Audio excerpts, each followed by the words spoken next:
ça fait mal. Tout le monde à terre. Et oui, oui, effectivement, ça risque de faire très très mal avec cette pièce absolument magnifique. Bonjour à tous les amis, très content de vous retrouver. Je vais aujourd'hui vous parler du fameux Hulkbuster, un 9e diecast de chez King Arts, tiré du film Avengers Age of Ultron sorti l'année dernière. Vous avez pu vous rendre compte qu'il y avait une toute nouvelle intro, ça c'est la première nouveauté. Il y en aura pas mal, hein. Bah oui, parce que effectivement, quand on n'a pas la voix ou la tessiture de notre ami Alex de Plastic Channel, bah, il nous reste deux solutions. Soit on le chope, on lui fout un boulot au pied, on le balance dans le premier lac venu. Soit la seconde, c'est qu'on fait marcher ses connexions cognitives et on essaye de trouver des idées pour faire vivre un petit peu mieux la chaîne. Je plaisante bien évidemment, Alex aura bien compris le clin d'œil. Non, c'est un petit moment effectivement que je voulais changer certaines petites choses dans la présentation et tout. Ce que j'ai fait maintenant, ça tombe à point nommé avec une pièce qui est quand même assez importante. Moi, vous verrez dans la review là, qui va suivre que c'est une pièce assez importante, en tout cas pour moi. Ça sera séparé, les éditions seront éditées avec certains panneaux. Le premier packaging qui sera forcément l'édition la plus courte. Ensuite, vous aurez la présentation de la pièce qui sera là, du coup, l'édition la plus longue. Vous aurez les points forts, les points faibles, et puis bien évidemment l'inévitable conclusion. Bah, écoutez mes amis, on va partir tout de suite. Je vais vous présenter le packaging.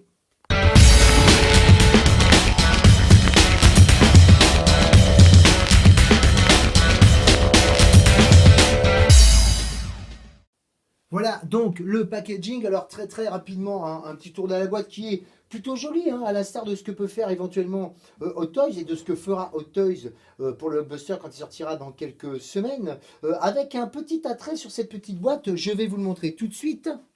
Voilà, quand vous ouvrez effectivement le dessus de la boîte, vous tombez sur l'ouverture du Hulkbuster avec la marque 43 dedans. Je vais vous expliquer un peu plus tard dans la review pourquoi. On va passer à la présentation.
Voilà donc effectivement le petit tour en musique très rapide, hein, puisque de toute manière, je pense que la vidéo risque quand même d'être un petit peu longue, pour la simple et bonne raison, c'est qu'il y a énormément de choses à dire, et évidemment beaucoup de comparaisons avec le fameux Hot Toys qui va sortir, je l'ai dit tout à l'heure, dans quelques semaines.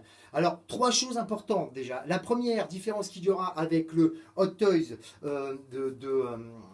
dans quelques jours là, qui sortira, c'est la taille. Ça sera, là ici vous avez du 1,9, l'autre, le Hot Toys, sera du 1,6, donc à peu près, pour être plus précis, pour être très clair dans l'esprit de tout le monde, le Hot Toys fera à peu près 55 cm de haut.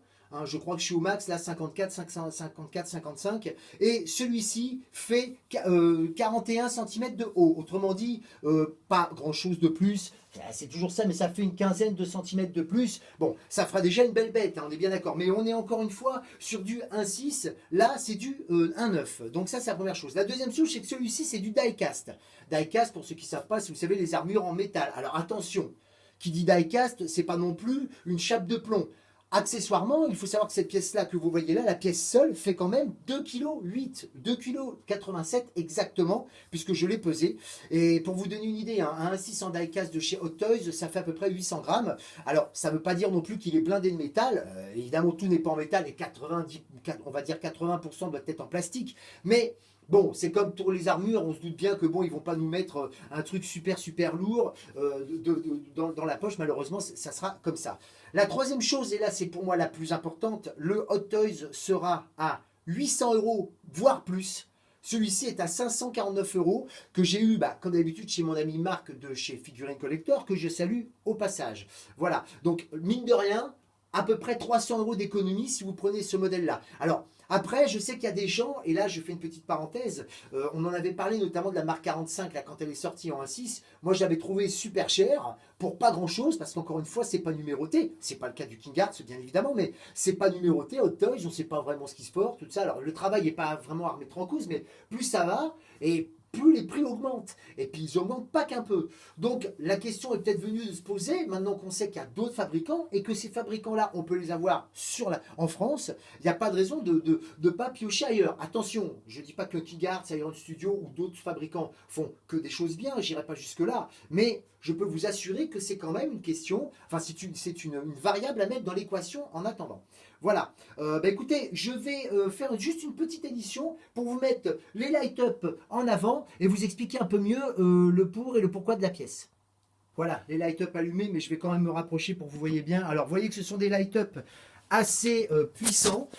Franchement, alors je suis désolé, c'est un petit peu c'est même très éclairé ici, mais ça c'est normal. Le torse, les yeux, les mains, l'avant, l'arrière qui est absolument magnifique et pour moi la partie préférée de la pièce, qui est vraiment, mais alors avec des détails à tomber par terre. Je pense que vous pouvez le voir là. Et ils ont même été jusqu'à mettre des light-up à l'arrière, vous voyez, sous les pieds. Voilà, alors je ne sais pas si l'Hot Toys aura tout ça, mais enfin, vous voyez que c'est très facile. Alors, la première question qui se pose dessus, enfin, que l'on m'a posée là-dessus, c'est de se dire, alors attends, est-ce que les piles sont chiantes à mettre? Est-ce que les boutons sont chiants à mettre? Alors, il y a du bon, il y a du mauvais. Alors, je vais revenir un peu en arrière, vous verrez ça un petit peu mieux. J'essaierai de refaire une petite caméra embarquée tout à l'heure. Alors, à vrai dire, voilà, le plus chiant, c'est de mettre les piles. Encore une fois, j'ai cru que j'allais vieillir de 10 ans à chaque fois que je posais une pile. Vous avez quand même des piles dans le casque, ici, dans chaque bras, dans chaque jambe, là, plus celle de dessous et celle de derrière. Alors, la plupart des piles sont enlevées, ce sont des petites pièces à enlever, à mettre avec la pile dedans et à refermer. Après, où c'est plus casse-pied, c'est pour les interrupteurs. Il y a deux choses qui m'ont un petit peu gêné là-dedans. C'est d'abord qu'ils sont très très très petits. C'est à se demander pourquoi ils les cachent. C'est-à-dire que vous voyez, ils pêchent par excès de zèle. Franchement, en étant tout à fait honnête, mais vraiment tout à fait honnête, ils ne les auraient pas cachés, c'était pareil. Attention, ils ne sont pas tous cachés. Il y en a qui sont invisibles. Alors, je me fais, vous voyez, je vais carrément venir à l'arrière avant que monsieur se mette à tourner. Vous voyez, par exemple, à l'arrière, là, l'interrupteur, il est, je vais arrêter le bousin, là, voilà. Vous voyez, il est ici. Vous voyez, alors attendez, parce que le problème c'est que pour appuyer en même temps c'est difficile. Voilà, vous voyez, bon voilà, c'est tout bête, voilà. Alors attendez, parce que c'est peut-être un peu flou, voilà, je suis désolé. Voilà, mais tout ça pour vous dire qu'il y a des boutons qui sont invisibles, celui-ci par exemple. Les autres après vous allez avoir, alors comme d'habitude pour l'arrière ici, vous allez avoir au niveau du pied, j'essaie de vous éclairer ça, vous le voyez là, à cet endroit-là, si j'arrive à le montrer juste là, idem pour l'autre jambe. Pour le dessous, ici, là, vous allez vous retrouver avec un bouton sur le côté, là, que vous ne voyez pas, mais qui est juste là, sur le côté. Idem pour l'autre pied. Pour le devant, alors, pour les bras d'abord, pour les bras, c'est le bouton, vous le voyez peut-être pas, mais bon, vous voyez, je vais vous tourner un petit peu, parce qu'on peut le faire quand même. Voilà, il est juste là. Ça sera pareil pour l'autre bras, de toute manière. Pour le chest, alors là, pour l'arc réacteur, alors là c'est beaucoup plus simple. Je vais être obligé de poser le bousin là parce que je ne peux pas vous montrer comme ça, sinon ça va être compliqué. Honnêtement, en y réfléchissant bien, le plus chiant c'est les piles, franchement. Alors là, vous voyez, c'est caché, mais c'est bien caché. C'est-à-dire qu'il n'y a pas non plus grand chose à faire. Vous soulevez ceci, hop, tout bêtement. Alors bon, j'essaie d'être délicat, je vous expliquerai après pourquoi. Voilà, vous ouvrez ceci, ça s'ouvre comme ça, tout bêtement. Si monsieur veut bien le faire, voilà, parce que sinon avec mes mains glétreux, c'est pas toujours évident. Et le bouton est juste là, vous voyez, hop. Hop, voilà. Et enfin, un des trucs les mieux, je ne vais pas vous dire le mieux, mais un des trucs les mieux faits, c'est ce casque-là, parce qu'en vérité, le bouton est juste là, mais si vous y regardez bien, le casque peut s'enlever, bon jusque-là, rien d'exceptionnel, et la connexion se fait au moment où elle est vraiment bien placée sur les aimants. Alors bon, là je le fais de manière un peu grossière, mais bien évidemment, c'est plus subtil que ça, voilà. Alors pourquoi ça clignote? Vous allez me dire, ah ouais, mais il y a un problème. Non, c'est pas qu'il y a un problème, c'est qu'il faut qu'elle soit super bien placée pour ça, voilà. Vous voyez, ça clignote plus. Voilà. C'est tout simplement, ils se servent des aimants comme connecteurs. Petite parenthèse, il faut savoir que c'est un petit problème que moi j'avais remarqué sur les diecast de Hot Toys, notamment sur le Patriot et la Mark 42. Vous savez, les piles étaient au-dessus, il y avait deux aimants. Vous savez que j'avais dit qu'il fallait être con à manger du caca pour mettre des piles à côté des aimants. Et je me suis rendu compte que malgré qu'ils étaient éteints, eh ben, qu'il y avait une espèce de rémanence, tout simplement parce que, évidemment, les aimants font contact. Enfin, font contact. Il faut au moins le contact avec le courant, quoi. Donc, effectivement, il y avait toujours une petite rémanence de lumière, ce dont ils sont en train de se faire là-dessus. Donc, vous vous rendez compte quand même que les light-ups sont super chiadés. Et franchement, les light-ups sont d'enfer. Hein. Alors, moi, encore une fois, là, je le montre. C'est sympa. Quand des amis viendront, forcément, je le montrerai. Mais c'est pas le truc le plus ultime. C'est pas le mieux de la pièce. Pour moi, c'est vraiment quand même quelque chose de très très très réussi. Hein. Mais moi, le mieux de la pièce, il est autre part. Je vous le dirai un peu plus tard, tout à l'heure. Voilà. Bah, écoutez, on va le laisser terminer de faire son petit tour. Et puis, je vais vous montrer après toutes les petites articulations et encore les bienfaits de cette pièce-là.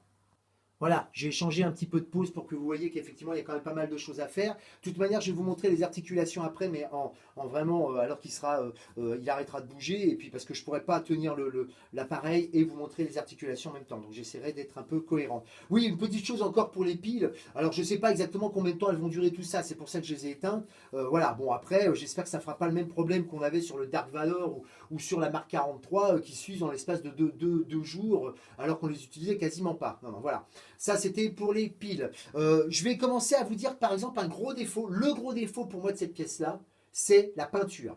Non pas qu'elle n'est pas belle, elle est super flashy, comme vous pouvez le voir, elle est magnifique, elle est tombée par terre. Mais alors le problème, c'est qu'elle est super fragile. Moi, j'ai pas de problème. Quand vous allez la sortir de l'emballage, parce que ce qui est super avec cette pièce-là, déjà, c'est quand on la déballe et quand on enlève le carton. J'ai fait une photo d'ailleurs ce matin quand je l'ai reçue, que j'avais fait passer sur Facebook. On a l'impression de sortir un bijou de son écrin, quoi. Elle est brillante, elle est flashy, elle est badass, elle est tout ce que vous voulez, elle est vraiment magnifique. Mais alors le problème, c'est que évidemment, entre ce qu'on voit au cinéma et ce que l'on fait après sur le papier et en vrai comme là, c'est qu'on se retrouve un peu dans la merde parce que je me mets à la place des fabricants, c'est ah merde, attends, il y a un bras qui fait ça, mais alors ça va frotter à l'épaule. Ah ouais, mais alors s'il tourne le bras, ça va frotter au niveau de la jambe, tout ça. Et même sans parler de ces frottements-là, simplement en voulant mettre les piles, les gars, je vous conseille fortement de prendre des gants, déjà, quand je dis prendre des gants, c'est dans le sens propre comme dans le sens figuré, de faire très attention parce que, effectivement, il y a des petites pièces qui sont dures à enlever, mais si vous commencez à vouloir prendre un tournevis plat pour les ouvrir, vous allez la rayer. Voilà, tout simplement parce que la peinture die-cast, pour coller vraiment avec la cohérence du die-cast, évidemment, c'est un truc très flashy, mais ils auraient dû, je pense, mettre une espèce de petite patine transparente qui aurait fait un peu plus flashy, parce que là, le premier coup que vous allez mettre dedans, vous allez l'abîmer. Alors, encore une fois, là, on est sur le même parcours que Hot Toys. C'est pareil que pour les piles, on n'y coupera pas. Les piles, c'est comme ça casse les couilles à tout le monde, mais c'est comme ça. Excusez-moi pour le gros mot, mais je crois qu'il n'y a pas d'autre mot. C'est comme ça, on n'y coupera pas. Quelle que soit la marque, je pense que de toute manière, quand ils voudront faire un zèle comme ça au niveau du light-up, ça sera comme ça. Maintenant, au niveau des articulations, c'est exactement pareil. C'est-à-dire qu'on peut lui faire pas mal de choses, on ne peut pas lui faire des galipettes. Il y a peut-être des articulations qui n'existeront pas, notamment en bas des pieds, tout ça, d'après ce que j'ai vu sur le Hot Toys, parce que bien évidemment, la pièce n'est toujours pas sortie, donc on spécule pas mal dessus, mais on n'est pas certain. Mais enfin, vu le prix de la pièce, je l'ai dit, et vu la qualité qu'il y a, franchement, moi, je ne suis pas déçu. Alors, je vais le faire avancer un petit peu quand même. J'espère que vous voyez bien, là, ça doit être bien propre quand même. Voilà. Et je vais vous montrer un peu les articulations. Alors, je vais vous montrer, je ne vais pas vraiment vous montrer, je vais surtout vous dire, voilà où il y en a. Alors, il y a la tête, vous voyez, qui est super articulée. Vous allez avoir, vous voyez, ce système-là, c'est du plastique, voilà, qui se recule, tout ça. Avec une petite, quand même, limite au niveau de la main, mais je vais y revenir. Que vous pouvez avancer, reculer. Alors, les bras peuvent se tourner comme ça, vous voyez. Vous pouvez aussi, effectivement, excusez-moi, là, je suis un petit peu bourrin, voilà. Je vais tout remettre bien. Là, vient là ma puce. Voilà, vous avez les épaules, vous avez les bras. Alors, moi, j'ai eu un petit peu, c'est un peu grippé au niveau de mes épaules. Je dis bien, c'est un peu grippé. J'y reviendrai tout à l'heure, parce que j'ai vraiment claqué du fessier au moment où je l'ai déballé, mais ça, je développerai ça un petit peu plus tout à l'heure. Voilà, c'était un peu grippé au niveau des épaules, mais j'ai mis un tout petit peu d'huile, mais vraiment un minuscule huile, et vous voyez, maintenant, ça se passe très bien. Pareil pour le bras gauche, bras droit, même avantage, même inconvénient. Alors voilà, vous pouvez le tourner, voilà, c'est vraiment, la tête se déplace, je l'ai dit. Les pieds, c'est pareil, sont assez articulés. Seul petit souci quand même. Alors attendez, je le place bien, parce que c'est quand même un truc assez lourd. C'est au niveau de la taille, où c'est quasiment statique. Voilà. Alors, vous voyez, ça bouge quasiment pas. Mais ça, c'est normal. Je n'ai pas trop le bras lassé. Mais vous voyez, ça, enfin, c'est normal. Ça fait partie des petites choses que je vous disais. Forcément, vous voyez bien que la taille, elle n'est pas ronde. Alors, peut-être qu'Hot j'aurais trouvé un moyen, mais honnêtement, je serais très étonné. Je pense qu'ils vont avoir un système où il va falloir tirer, vous voyez, vers le haut pour le faire tourner. Mais bon, d'un autre côté, c'est pareil, le Hulkbuster, on ne le voit pas non plus bouger comme un taré dans le film, hein, on ne le voit quasiment pas. Alors vous avez tout un tas d'articulations, vous voyez ici, là, vous avez les petits espèces de vérins là, qui se reculent, vous voyez, qui se reculent et qui se remettent pour aider les articulations. Vous avez quand même, vous voyez, il peut vraiment bien, vous voyez, le pied, il peut vraiment reculer, quoi. Je veux dire, il n'est pas gêné. Il n'est pas gêné pour l'instant. Parce que tout à l'heure, je vous expliquerai, il y a un autre petit plus sur cette pièce-là que je n'ai pas là, mais qui effectivement est assez intéressant. Voilà, alors vous voyez, bon, mais à part ça, vous voyez, vous lui faites faire pratiquement ce que vous voulez, quoi. Je veux dire, moi, j'ai pas de souci particulier. Moi, franchement, là, pas de souci vraiment. Bon, c'est une pièce, après, c'est pareil, une fois qu'elle sera moi placée, j'y toucherai plus. Donc, de toute manière, moi, pour moi, ce sera tout bon pour moi. Voilà. Au niveau des articulations, je vous ai tout dit. Je vais le faire tourner un peu dans l'autre sens. Et puis, je vais faire une petite édition, là, pour vous parler d'autres petites choses qui étaient quand même un petit peu surprenantes au déballage. Voilà, je l'ai arrêté de faire tourner parce que faut que je montre quelque chose. Alors, quand je l'ai eu, effectivement, bon, déjà, j'ai enlevé tous les plastiques, magnifiques. Et là, je prends la pièce, petite parenthèse, je savais que ça allait se produire. J'avais vu des vidéos, mais c'est vrai que je m'attends. Sur le moment, j'ai eu peur, vous voyez. Je le prends, et là, regardez bien. Voilà, un vrai pantin. Vous vous dites, oh là là, putain, qu'est-ce que c'est que ce bordel? Alors, il y a une explication complètement évidente pour ça. La première, c'est que, effectivement, ce sont des pièces, les die-cast, qui n'ont pas d'armature. Pour ceux qui se souviennent de la marque 43, la marque 42, le Iron Patriot, tout ça en die-cast en A6, à l'intérieur, c'est vide. C'est simplement des pièces encastrées les unes dans les autres. On n'a pas d'armature en métal ou comme une pièce comme le Marty McFly ou le Ant-Man qui est sorti dernièrement. Voilà, ça c'est la première chose. Et puis il y a une deuxième chose qui est évidente, et c'est là que c'est extraordinaire, c'est que je vais vous montrer, vous pouvez, ces pièces-là de chez King Arts, et je dis bien de chez King Arts, sont complètement interactives avec d'autres pièces qu'ils vendent. Ces pièces-là, c'est pour ça que je vous ai montré tout à l'heure la boîte, vous pouvez mettre la marque 43 en 1/9, qui fait à peu près 12-15 cm de haut, je ne dois pas me tromper beaucoup, hein, pour la mettre dedans. C'est pas extraordinaire, vous allez me dire. Mais quand même, si vous faites une collection de die-cast, parce que toutes les armures sont en die-cast de chez King Arts, c'est assez sympathique.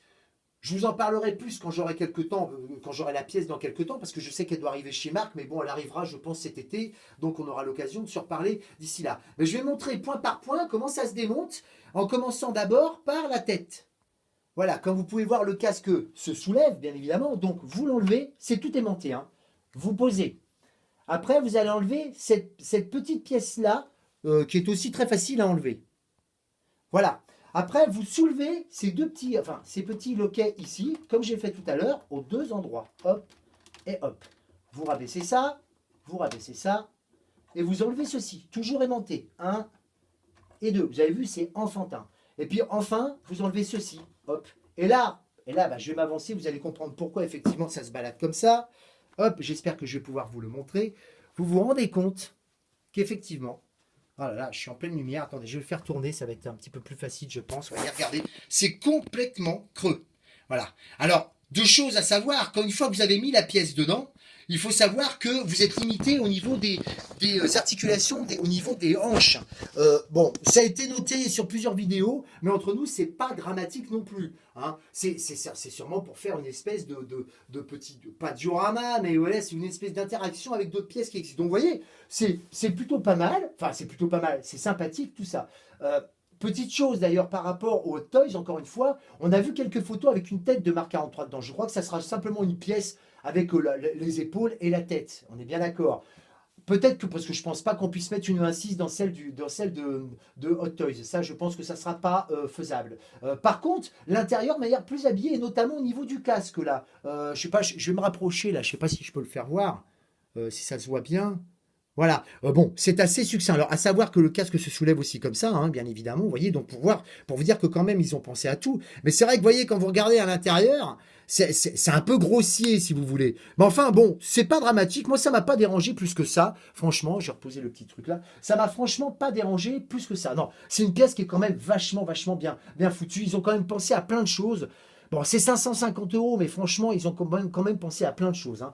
Une autre chose pour les petites articulations, je vous ai expliqué tout à l'heure que à cause de ça, elles étaient limitées. Vous voyez, quand vous êtes obligé de faire ça et de les pousser à fond pour mettre les doigts. Mais vous pouvez pousser quand même, vous voyez, tirer un petit peu le poignet pour le pousser comme ça, pour le placer. Oui, parce qu'une petite chose importante, c'est que autant on a l'habitude d'avoir chez Hot Toys énormément d'accessoires, là, chez King Arts, il n'y en a aucun. Enfin, il n'y en a aucun. Il y en a un seul. Je vais vous le montrer, c'est ceci. C'est une partie qui se met, je vous montrerai tout à l'heure, vous voyez, partie en plastique qui se met à la place du casque. Alors, je ne sais pas trop à quoi ça... Enfin, je vois bien ce que ça représente. Ça représente, je pense, vous savez, quand on voit Tony Stark à l'intérieur, il y a une espèce de truc électronique devant la gueule. Là, bon, bah, je pense que c'est ça, pardon. Je pense que c'est ça, mais bon, voilà, c'est le seul accessoire. Je n'ai pas vu non plus beaucoup d'accessoires de la part de Hot Toys pour le Hulkbuster, hein. J'insiste bien, j'ai trouvé que c'était plus que succinct tout ça. Moi, je m'attendais à quelque chose au niveau des mains, justement, parce que je me suis dit, eux, ils ont le problème, forcément, ils vont avoir le même problème chez Hot Toys.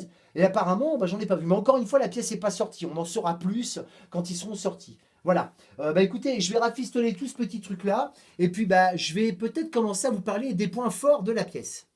Voilà, oui, avant d'aller faire quand même les points positifs, on va peut-être quand même faire la petite review en dehors. Donc, vous voyez, il fait pas trop mauvais, il pleut pas, c'est déjà ça.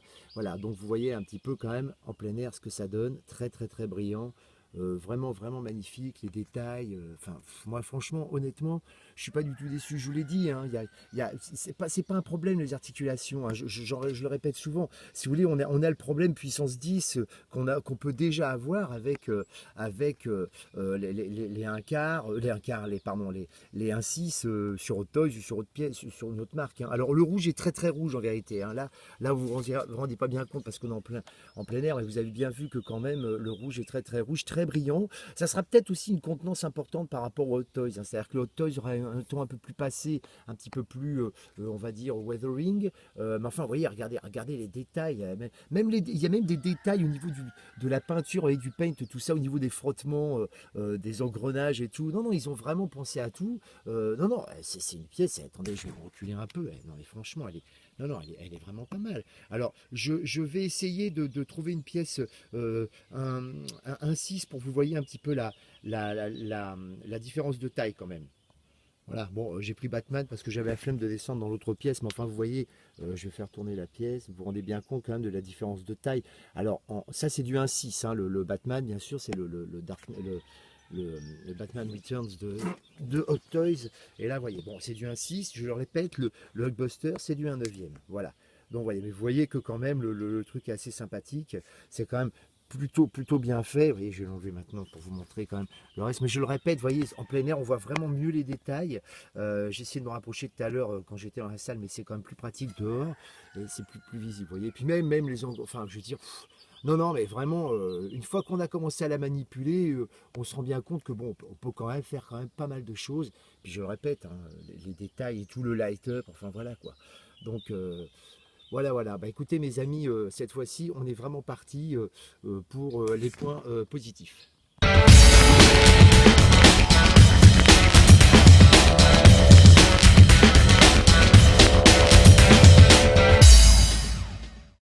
Voilà, alors oui, effectivement, bah, les points forts de la pièce sont bien évidemment déjà le prix, hein, c'est évident. Les articulations, même si ça peut aller, j'y viendrai tout à l'heure dans les points faibles, les points négatifs, mais enfin 90% ça passe. Après, les petits problèmes que moi j'ai eu là seront sûrement différents d'une pièce à l'autre si quelqu'un l'achète. Parce que bien évidemment, je le répète, hein, je compare très souvent avec le Hot Toys, mais Hot Toys ne fait pas non plus que des choses magnifiques et quelquefois il y a des petites carences au niveau des...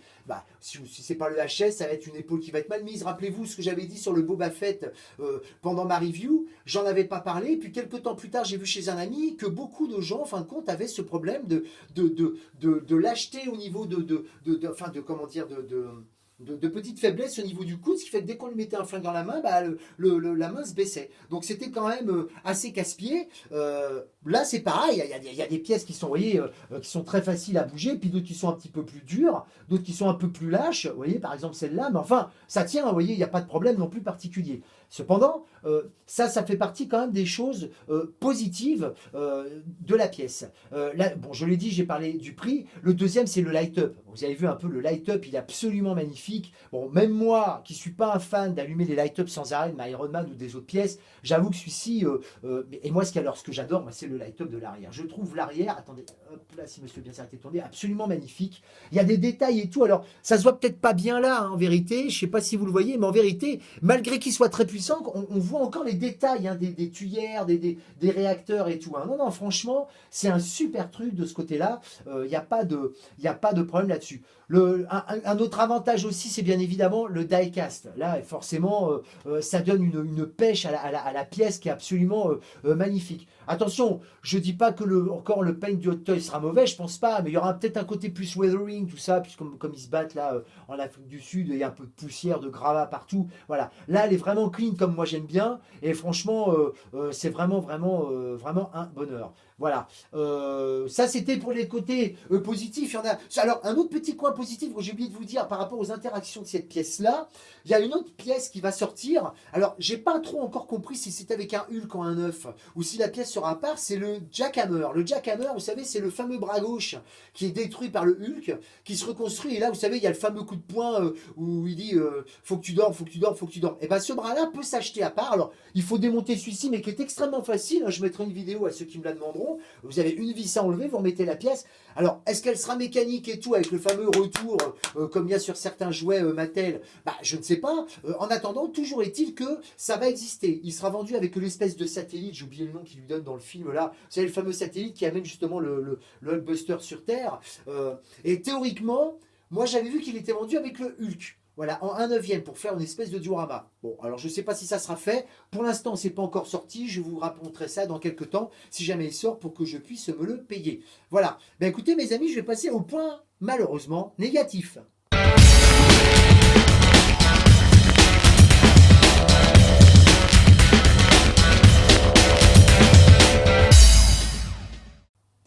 Alors oui, bah les points négatifs, bah le premier, je l'ai dit tout à l'heure, hein, c'est cette peinture. C'est pas que la peinture est mauvaise, j'insiste bien, mais c'est qu'elle est vachement fragile. Et comme je sais qu'il y a des furieux parmi les collectionneurs qui aiment bien le manipuler dans tous les sens, je vous l'ai dit, allez-y mollo quand même.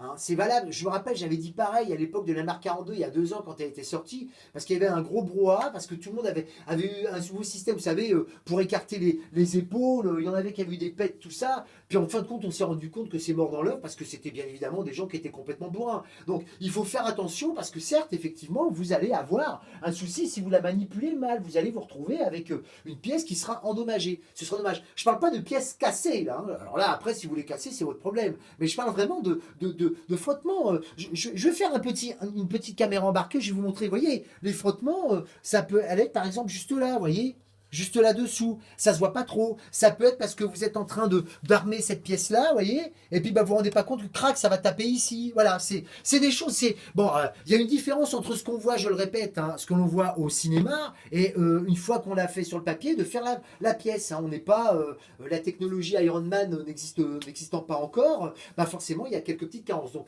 ça fait partie des points négatifs, mais c'est surtout pour vous inciter à faire attention que je le dis. Voilà. La deuxième chose, bon bah il y a cette espèce, ces petites articulations qui sont pas adéquates tout le temps. Alors quand je dis adéquat tout le temps, je le répète, on peut faire pas mal de choses. Moi, ça me suffit amplement comme il est là. C'est bien pour ça que j'avais posé le pour et le contre entre le Hot Toys et celui-ci, vu la différence de prix. Et franchement, je ne ferai pas plus avec le Hot Toys. Je le répète, grosse parenthèse, le Hot Toys sera peut-être meilleur que celui-ci. Je n'en sais rien. Mais pour 550 €, vu le travail qui est fait, honnêtement, on n'est pas volé sur la marchandise. Je sais que je sors un peu du cadre des points négatifs, mais il faut le dire. Cependant aussi, c'est vrai que on ne peut pas lui faire tout ce qu'on veut, c'est pas possible. Voilà. Ça fait partie des points négatifs. Après, honnêtement, écoutez, je vois pas trop ce que je pourrais lui trouver d'autre de négatif. Hein. Alors évidemment, les pieds ballants que je vous ai montré tout à l'heure, vous voyez bien, je vous le refais, regardez. Bon, voilà, vous voyez, ça se balade, mais une fois posé, c'est complètement stable, quoi. Je veux dire, le truc, il va pas tomber, hein. Voilà. Moi, ça sera posé à côté de mes autres Iron Man, et vous voyez bien, ça se pose très bien. Vous voyez, je l'ai même fait un peu tellement bouger que vous voyez, je l'ai mal remis le bousin. Voilà, vous allez voir que vous voyez, ça se place très bien. Il n'y a pas de souci. Voilà. Non, pour les points négatifs, c'est tout ce que je pouvais vous dire pour l'instant. Rien d'autre ne me vient pour l'instant. On va aller donc arriver à la conclusion.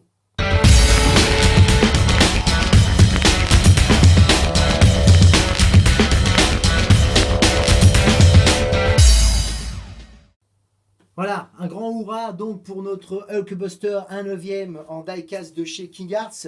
Excusez-moi, je vais faire une petite pause un peu, comme c'est la période du Hellfest et que ma copine est barrée là-bas et que je suis tout seul, ça me fait un peu penser à ça. Donc bon voilà, non, j'ai voulu faire une petite connerie, mais tout ça pour vous montrer que vous voyez, la pièce est vraiment stable. Elle est vraiment pas mal, je le répète, 549 €. Bon, je l'ai dit chez Marc, hein, il en a quelques-uns. Alors, il m'a fait une petite parenthèse parce que moi, je cherchais certaines pièces. Et il m'a dit, écoute, je suis même étonné qu'il y ait certaines pièces qui me restent encore sur le dos, notamment pour le Captain America King Arts. Alors attention, King Arts ne fait pas que des choses correctes à 100%.